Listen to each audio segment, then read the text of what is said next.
In the newsroom now with Howard Dvorkin again joining us, kind of helping us get out of debt and establish better credit, something many Floridians and actually many across our country really need to be thinking wisely about right now. Absolutely. People really don't know where to turn. They have a lot of pressures coming at them.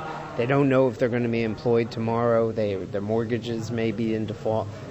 People are hurting, and people need some good, solid advice how to get out and what direction to go in.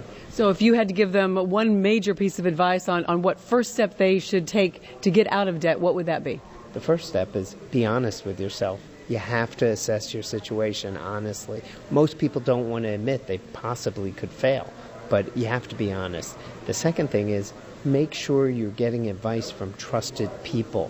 There's so many stories of so much stuff going on out there, and it's sad to see that people are following advice of folks that really they shouldn't be following. Right. So how do you find a reputable person to turn to consolidate your debt, to then help it to go away so then you can reestablish your good credit? Well, you have to make sure that the people who you're taking advice with and working with have been in business. Consolidated Credit has been in business for nearly 2 decades, helping millions and millions of people across this country.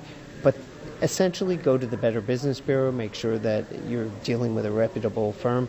Also get a referral from a friend or maybe even an attorney or CPA that you know. All right, let's go to Nadine Gaudry, another Facebook friend of ours. She asked, and this is a great one because I have an 18-year-old son myself. My daughter is 17, just started her first job. How does she establish great credit without getting herself in any kind of credit card debt? So for these kids getting out of high school, moving on to college, or college getting their first job, what good advice might you have for them? The first thing is, instead of teaching them about credit, you need to teach them about saving.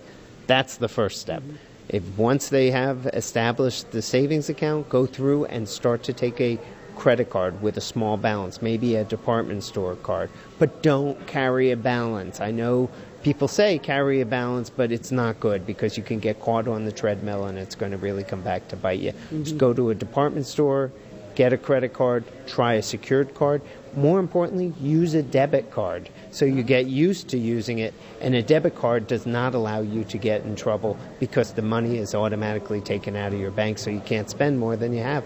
I give my son a Visa Bucks card so that he has the debt. That's a terrific product. That's a See, great product. I'm a good mom. All right. Well, thank you so smart mom. Thank you so much for joining us today. You have until 10 o'clock to ask your questions. Howard Dvorkin's going to sit here at his computer and work his magic with his fingers here and get all of your questions answered. So if you are in debt right now, worried about debt, go to justnews.com and find out how you can get out of debt and not be the victim of any kind of fraud. JC? All right, Christy, thank you so much. Well,